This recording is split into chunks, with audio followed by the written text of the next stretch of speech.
All right, welcome everyone. This is Alpha Bunga Bunga, the global politics podcast at the end of history.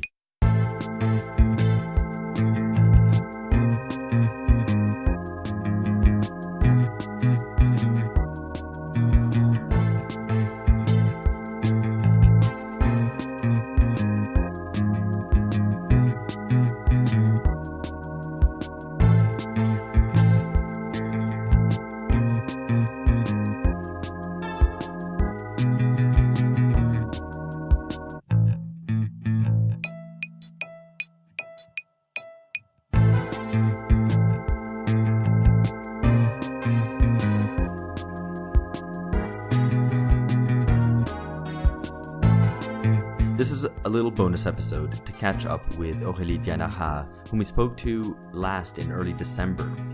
The Gilets Jaunes aren't going away, but they haven't either been absorbed by other organizations or forces, and they haven't exhausted themselves either. They're still here. I'm just going to quote something from what I read from the business press in France, which said that all the big industrial groups are going to give out bonuses because they're really scared for a time that their heads would end up on stakes. The big firms called the head of MEDEF, France's largest employers federation, and told him, drop everything, drop it or else. They felt physically threatened.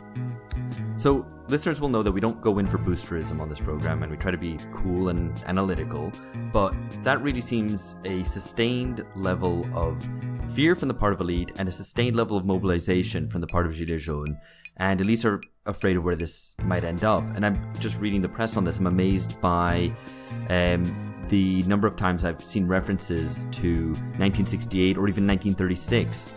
So welcome back to Aurélie Dianara, who's going to guide us through the discussion on the Gilets Jaunes to understand precisely the strength and depth of this revolt, catching up with her, about 3 months on from the last time. Aurélie is a researcher at the University of Glasgow and an activist in Potere al Popolo in Paris. Hello Aurélie, welcome back.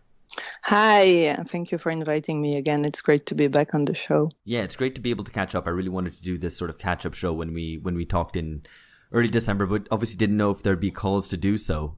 We might be having a show asking what happened to the Gilets Jaunes, but they're still here. So with this sort of surprise that it's carried on since then, how have the mobilizations been? Have they been bigger, smaller? Have they waxed and waned? Have they escalated? Have they become more or less violent? What's been the sort of trajectory since early December? Yes, well, first of all, I guess what we could say is that the greatest surprise about this movement is that it is still here today. I think nobody really expected it to last so long. I think it's one of the longest movements in French history, at least recent French history that I know of.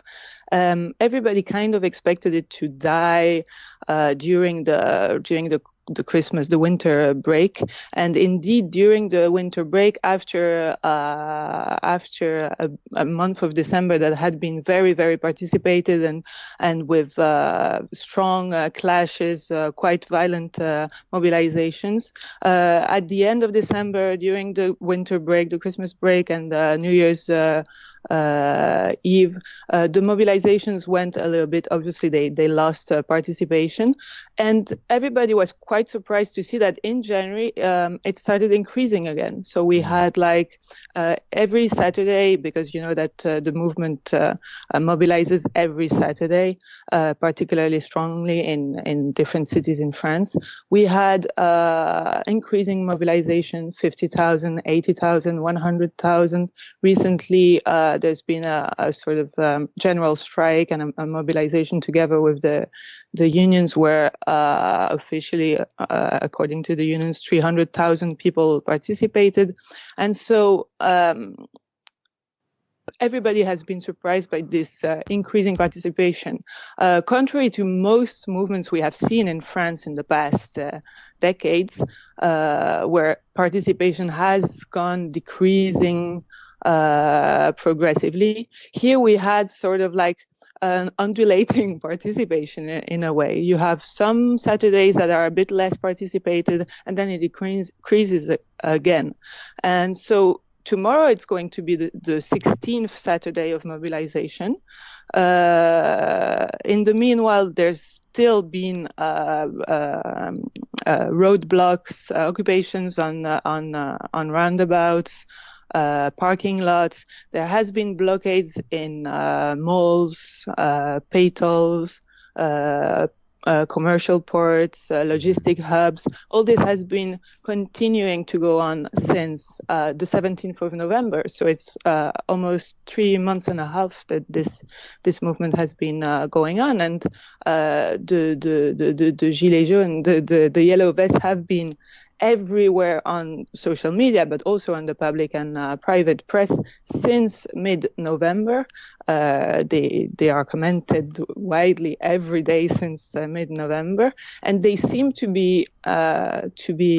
intend to continue. So they have already prepared their next acts. So I mean, this is quite remarkable, and it seems quite different from the movement of the squares, Occupy, other sorts of movements which occupied central areas. This seems to be much more distributed around France and within a specific area.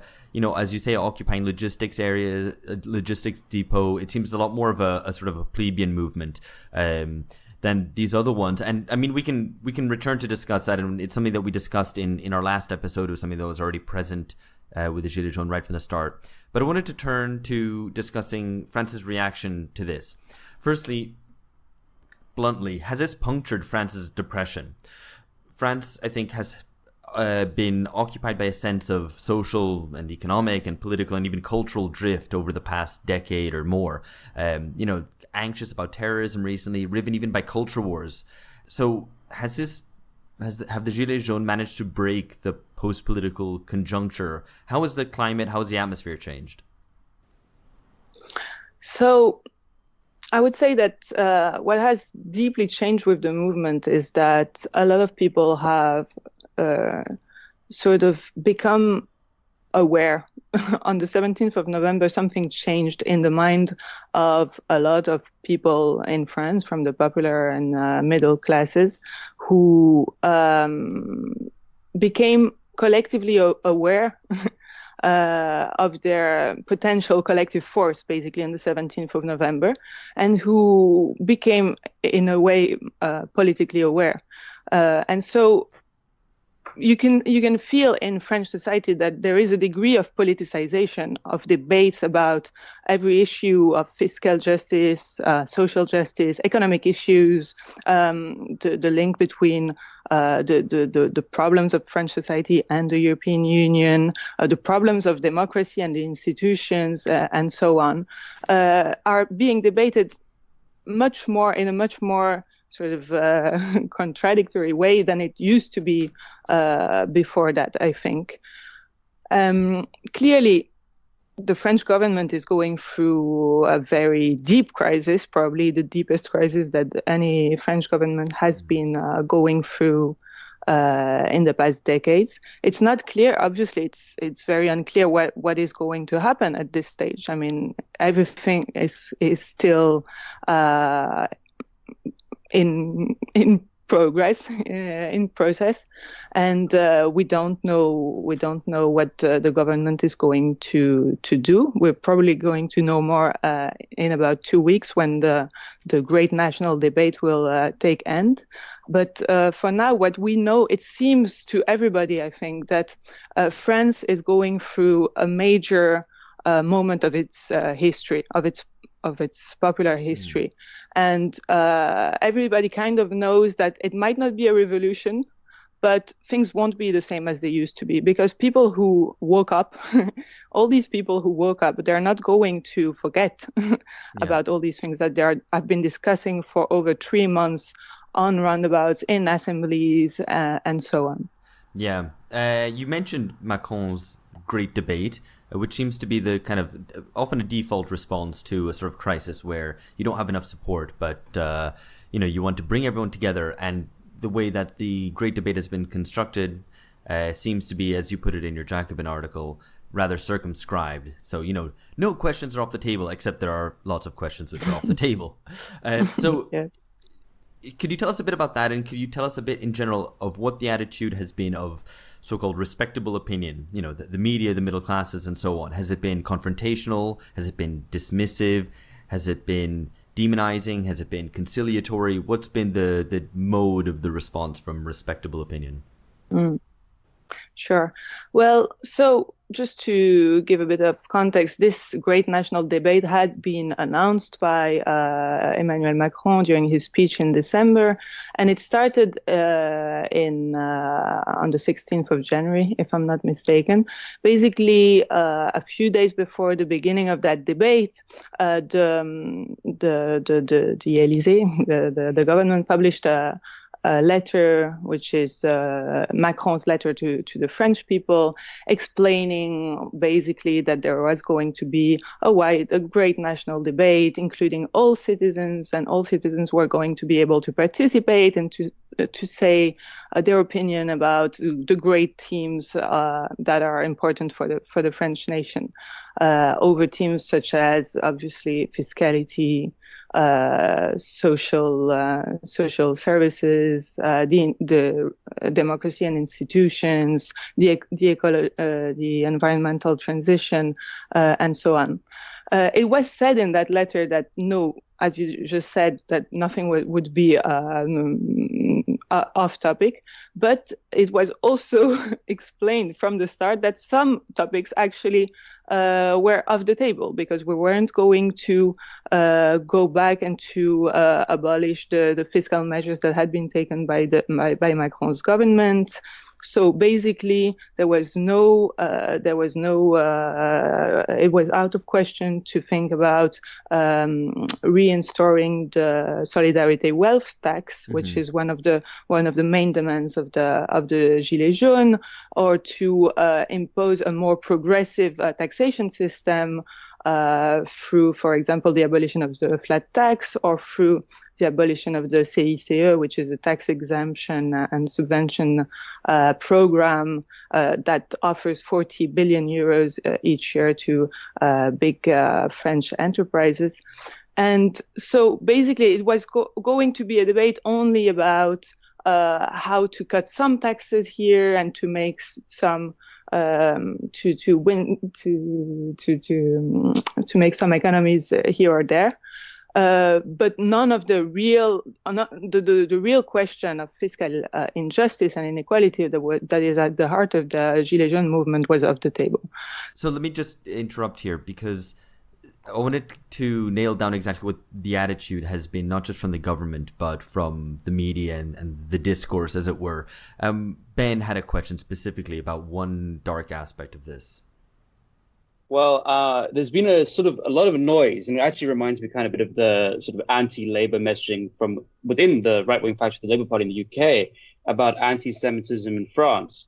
For instance, I think Macron has tried to directly connect a recent anti-Semitic attack on a bagel shop in Paris to the protests.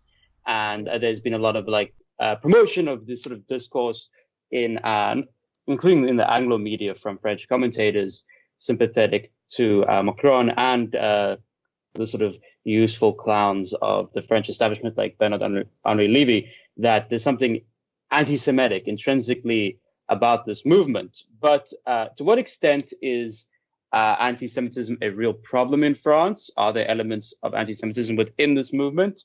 And also, how is anti-Semitism weaponized in France, specifically by this Macron government? Yes. So while Macron and the government are organizing this great national debate and basically using the mediatic exposure that they get through this debate to reassert their neoliberal solutions and do propaganda and basically prepare their electoral campaign 3 months from the next election, which is going to be the European election in May.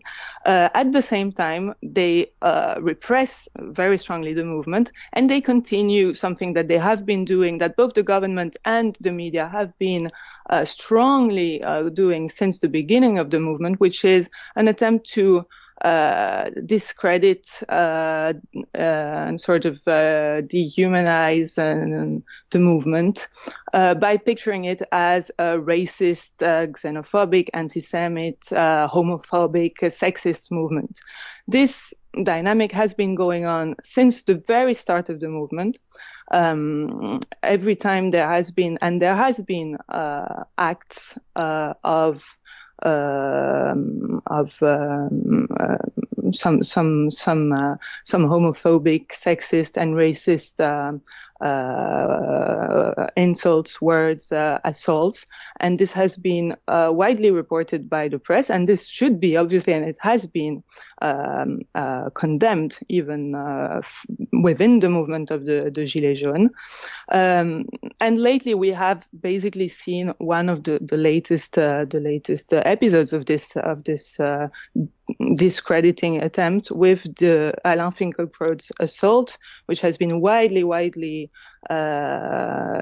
reported by the media. Basically, just to put the things back into their context, a couple of who Alain Finkielkraut is. Yeah, exactly. So basically, a couple of weeks ago, Alain Finkielkraut, who is a prominent reactionary intellectual who is very present on French mainstream media and who has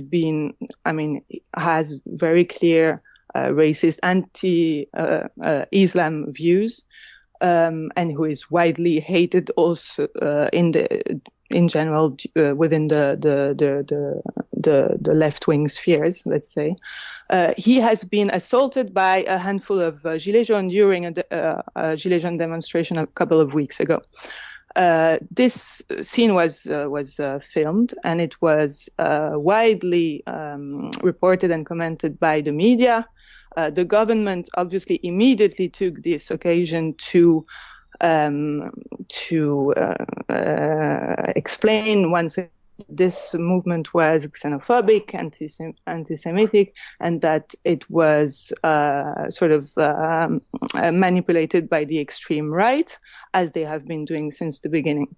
Mm-hmm. Now, obviously, it is true that Alain Finkielkraut has been assaulted, and the point here is obviously not to say that, not to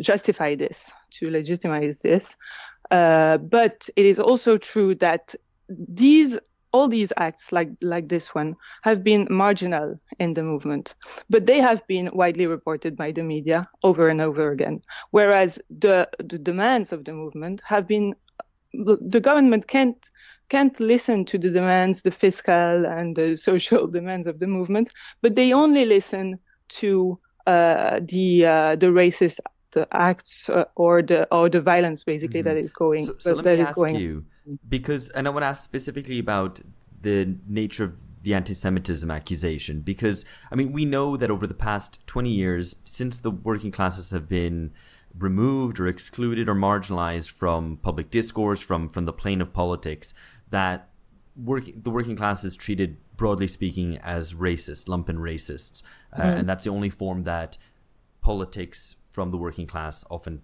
takes, I mean, in the eyes of, respectable opinion. So it's not surprising that when the working classes explode onto the scene once again, that the first recourse that elites have to defend themselves is to accuse them of racism. But I want to ask specifically about anti-Semitism, because has there been any sort of, I guess, what you could call structurally anti-Semitic discourse from the Gilets Jaunes in terms of talking about inequality, in terms of, conniving, conspiratorial individuals or groups, shadowy groups, conspiring to disempower them and so on? I mean, that's sort of structurally anti-Semitic discourse rather than focusing on, Jews as individuals or groups specifically. Has there been any of that? Sure. No, I mean, and that's probably what I think is remarkable about this movement is that it hasn't been structuring around a discourse of nationalism and racist solutions over the question of migration, but on the questions of social and fiscal justice and democracy. However, it is true that there has been, and it shouldn't be minimized, there has been acts of racism. There has been probably some, I don't know, there might have been some acts of anti-Semitism, but I think this has been also completely exaggerated and mispictured by the media. Because, for example, the assault of Finkelkraut has been depicted by several media as an anti-Semitic act. Several media said that the demonstrators told Alain Finkelkraut he was a sale juif, which is not true. Yeah, sale juif, right? dirty Jew, which is not true. Basically, he was assaulted. He was told a racist, and he was told an anti-Zionist and an anti-Muslim, and he was told, that's true, your place is not here. In other words, you shouldn't be in France. So obviously this is condemnable, but it's also very marginal in the movement. Although the movement, there has been groups of the extreme right, there has been people who have links with the Rassemblement National of Marine Le Pen, other extreme right or far right parties, or little extreme right sects. They haven't been structuring the movement, and they haven't been majoritarian in the movement the way the media and the government try to depict it. On the contrary, most Gilets Jaunes keep saying, if you go to any Gilets Jaunes roundabout, the themes that are being discussed are not migration and foreigners. The themes debated are fiscal evasion, the privileges of the higher classes, the fiscal injustice. So I completely reject these assumptions that there is an anti-Semitic problem within the Gilets Jaunes. There are probably racist people within the Gilets Jaunes movement, because this might come as a surprise, but about 25% of the French population votes for the far right in France. So obviously, if you have a popular movement with all people from all kind of political, basically, with all kind of political views, who all of a sudden they start rising and they start protesting in the streets, you are going to have some people who vote for the far right. Yeah, I think and it would be wrong to be shocked by that or use that as a way to deny. I mean, emerging in such depoliticized times, it's not entirely surprising that would be the case. Yes. So let me ask you, because there's another theme which has emerged, especially in the last couple of months, which is the question of police aggression. So the Gilets Jaunes has really coalesced, I think, from my understanding, that around this question, resistance to police violence, police aggression. And I don't know, to me, often when protests start focusing on the police and the police authoritarianism, it often signals a lack of ideas, running out of steam from the movement, because it latches onto that immediate confrontation rather than looking at bigger political goals. I mean, is this the case here? No, I don't think this is the case. I think police violence has become a theme in this movement, which I see as quite a good news, because police violence has been completely absent from the French public debate forever, as far as I can remember. So basically, the media have always been talking about violence during social movements, during protests, when it was coming from the so-called casseurs, so the hooligans of the movements. There hasn't been a single word ever about police violence, and yet we know, and we now know, a lot of people know, that France has one of the most violent kind of police repression, that the French police forces use weapons that aren't used in most European countries and worldwide, and that they are supposed to be non-lethal weapons, but they have been making a lot of wounded, of people a lot of people are injured. I mean, we're talking about more than 2,100 people who have been injured since the beginning of the movement. More than 20 people have lost their eyes, all this. I just want to just also ask a quick follow-up on that specific issue. So I was reading this morning that there have been 10 deaths in these protests, and that seems quite high for Western Europe, but you don't see these sort of numbers reported when you read, say, The Guardian's coverage of this at all. It's the scale of police repression seems absent from English reportage. Yeah, so it's important to say that those 10 people, they weren't all killed directly by the police. Only one old woman, 80 years old Arab woman who was standing at her window in Marseille, trying to close the window because the demonstration was going through her streets and she was receiving gas in her apartment. She tried to close the window and she received a sort of a tear gas bullet in her head and she died. So she was a direct a death that can be directly put on the police forces. The other 9 people, they were killed on the roadblocks and roundabouts because they were hurt by cars.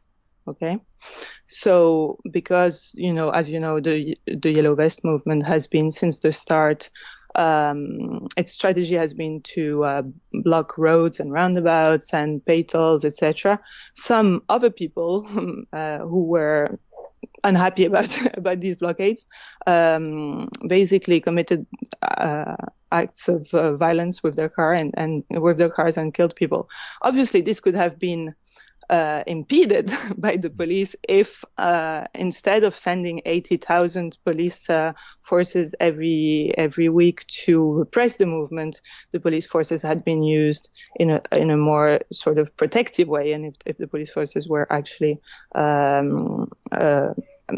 doing their job of protecting the people. But that's just a parenthesis. But to go back to Alex's previous question, so I think it's a good thing that police violence is now on the table somehow, that it's now being discussed by the media, it's now really widely on the public debate, and the Gilets Jaunes movement has been really important in bringing this into the public debate. Now we have had in the past 2 weeks a condemnation by the European Parliament, the UN, and the Council of Europe have all issued statements condemning the excessive use of violence by police forces. So I think this is important, but it doesn't mean that this is the central theme of the movement. Not at all. I don't think so. The central themes are still, as they have been now since basically the end of November, fiscal justice, social justice, and the famous RIC, the referendum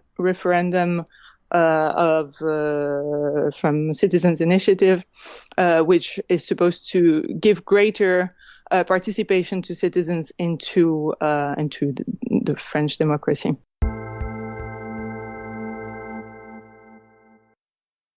So what are the chances and what's the process happening with forming or establishing or solidifying alliance between the movement and French's still militant trade union movement?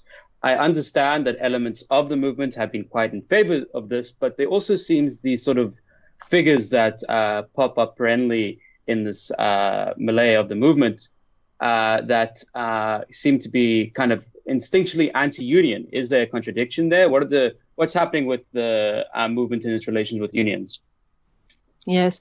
So at the beginning of the movement, as you know, the movement started as a strongly self-proclaimed apolitical and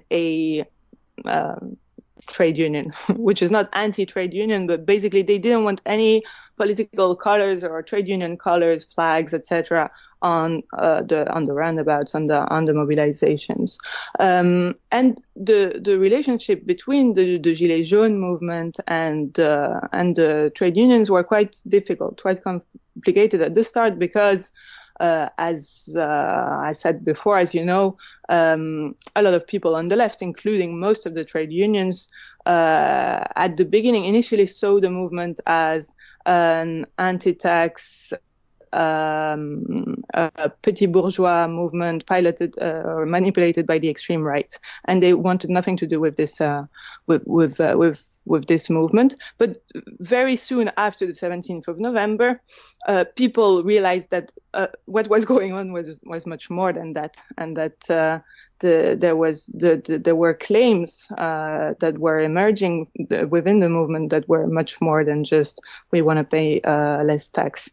And so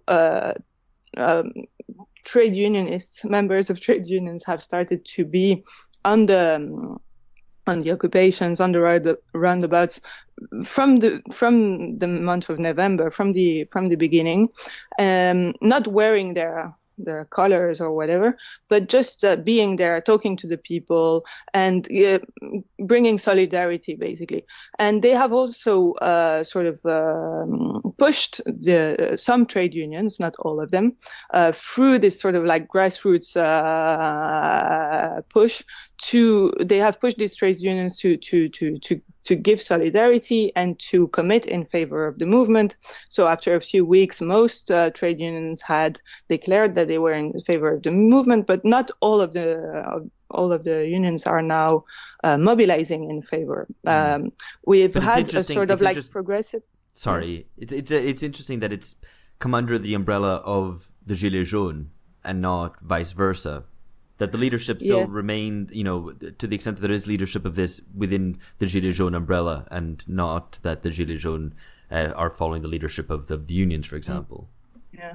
Well, to be honest, I think there is a sort of an attempt there's been in the past weeks, an attempt to sort of make the two movements converge, not under the Gilets Jaunes or under the trade unions, but to build solidarities between, strategic solidarities between the two movements, because obviously they have a lot of interest in common. And so on the 2nd of February, there was the first successful general strike co-organized by the Gilets Jaunes and by the Gilets Rouges, so by the red vest and the yellow vest. So the trade unions that were participating were CGT, the main trade union federation in France, Solidaire, and part of France Ouvrière. So to put it simply, the most left-wing unions, and they have been organizing a massive strike and mobilization on the 2nd of February, and another one is planned for I think it's the 19th of March, if I'm not mistaken. And in the meantime, every Tuesday now, since the 2nd of February, they're organizing jointly what they call the Tuesdays of Social Emergency, which basically consist in blocking commercial ports, logistic hubs, factories, and whatever. And so I think it's more a strategic alliance than really, at least that's how they present it. And that seems quite important, because that would provide the Gilets Jaunes with much more leverage over the long term than just these street mobilizations, which I would imagine would have to burn out sometime. It can't carry on forever like this.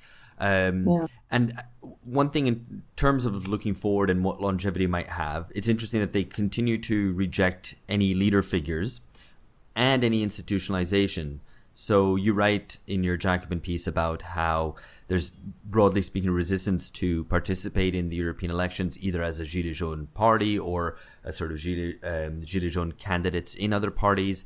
The leader figures themselves seem to be in large part sort of opportunist, and the more, less politically radical of them. Is that right? That those who have put themselves forward as leaders tend to be the most, mainstream and apolitical of the leaders. So talk us through this. Who are these self-appointed leaders who end up being rejected by the majority of the Gilets Jaunes? Yes. So basically, since the beginning of the movement, there has not been any official leaders of the movement, because the movement hasn't been structuring this way. But there has been more prominent figures that were usually basically the favorite figures of the media. So they were sort of also mediatic constructions, people who got more followed on Facebook because they were organizing the demonstrations on Saturdays. They were appearing on the media. They were doing YouTube videos and so on. Some of the initial figures that were the most famous figures have in the past weeks tried to structure, to organize in a rather opportunistic way, in my opinion, Gilets Jaunes parties, basically. So we have had an attempt by Jacqueline Moureau, who had been one of the most mediatic figure at the beginning of the movement, but who then decided to leave the movement because she considered that it had been infiltrated by extremists. And now she has started her own political party called Les Émergents. But she is, I think she is delegitimized within the movement, obviously, because she distanced herself from it. Then there are, I think, at least 5 or 6 different similar attempts by some more or less famous figures of the movement who have been creating lists. There's one list created by Ingrid Levavasseur that was supposed to be a European list of yellow vests for the next European election, but very quickly it became clear that some of the people of the candidates within that list were close to Macron's party, La République En Marche. That one of them was very controversial within the party because he in December he made declarations saying that the army should take over the control of the country and so on. Wow. So maybe you should put yourself forward. I think that's the solution. Yeah, probably. Yeah, probably. I'm thinking about it. Yes, but no, seriously. So the figures that are more, let's say, consensual within the movements are the ones who reject this kind of political structuring, which appears not only opportunistic but also prematurate, because most Gilets Jaunes at this stage don't want to create a political list for the European elections. But so 2 famous figures of the movement are Éric Drouet and Fly Riders, who are considered as the leaders of the insurrectional wing of the movement, who continue to organize the Saturday demonstrations. There is one Gilet jaune who has become quite mediatic in the past weeks, who's called François Boulot, who comes from the west of France and who has been basically mandated by a few roundabouts around Rouen to sort of bring the Gilets Jaunes message in the media, because he's a young lawyer. He knows how to speak publicly, and so he managed to sort of like to be accepted within the movement, and he became quite an important figure. And he's one of the people pushing more towards sort of alliances with the trade unions, because he believes that the only way for the movement to succeed is to block the economy and through general strike, basically. I have another question for you following this. So in terms of the future of this movement, where does Macron stand right now politically? Does he seem to be stronger than he was before the year was out? Does he have his positions solidified? It seems to me that a lot of the framing of it from Macron's side and his allies is framing this as the last stand of civilization associated with the EU against the sort of like brown mass, brown meaning sort of fascistic populist mass that sort of is coming up and bubbling to the surface. Do you think this play might work? What is Macron's position right now? Well, Macron is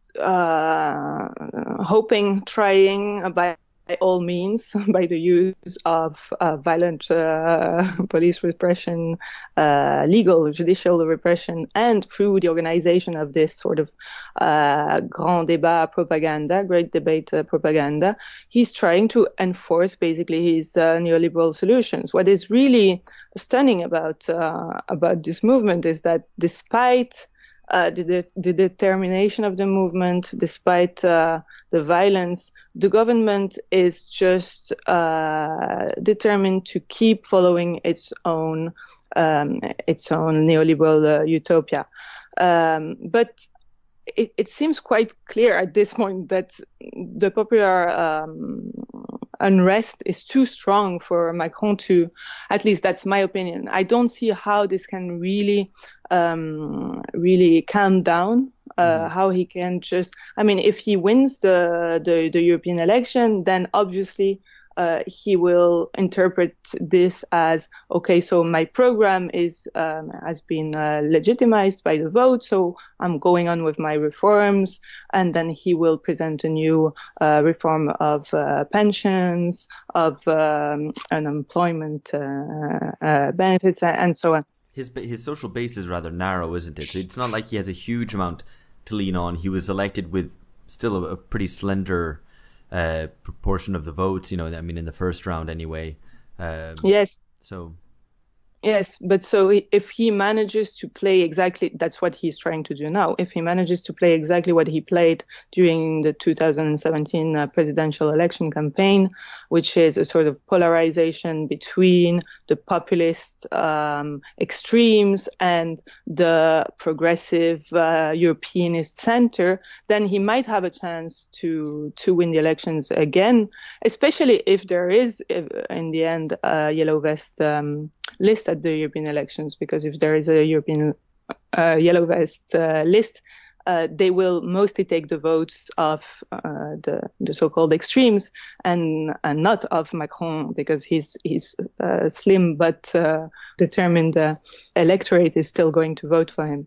But I think at this point there are in the mind of the Gilets Jaunes, there are two possibilities. Either Macron drastically changes his policies and announces like real drastic changes. On the 16th of March, the great national debate is supposed to finish, and he is supposed to announce what he has. Sounds like he's going to announce the winner. So the winner was me. Exactly. Well done, me.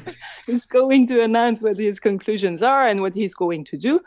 So if he announces some real drastic changes, then that might be a way to put an end to this crisis. The other way to put an end to the crisis, obviously, is for him to step down, to resign, or to dissolve his government or the assembly, or to organize a referendum and to engage his mandate in the referendum. But otherwise, probably if he doesn't do any of those things, then we might end up at the European elections he might end up winning. The movement might end up sort of disappearing progressively, but the anger will still be there. So next thing, in a few months, his next attempt to impose pension reform or whatever, I think most probably what would happen is the movement would rise again in some other form, maybe in some different or worse forms. You don't know. Or so a couple of months from now, that might be a good moment to put a date in the diary to call you up again to discuss this. I didn't expect when we spoke in December that we'd be continuing and having the same discussion. It's really fascinating to follow. Thank you very much, Aurélie. Very insightful and interesting as always. And we'll have to talk again soon. Cheers. Yes. See you soon. All right, listeners, you are interested in the future of Europe. We're interested in the future of Europe. So why don't you come discuss it with us live? We are holding our first live event, a live debate in London on the 21st of March. Details are on Facebook, Twitter, Instagram. You can register for the event on bungacast.com. eventbrite.com. If you can't make it, follow us online. It'll be live casted on all the usual social media. And again, if you like what we're doing and would like to chip in and help us continue this, check out our Patreon and donate what you can. It is patreon.com/bungacast. And remember to rate and review us on all sorts of social media out there where you can give tasty gold stars out. All right, thank you. Catch you later. Bye-bye.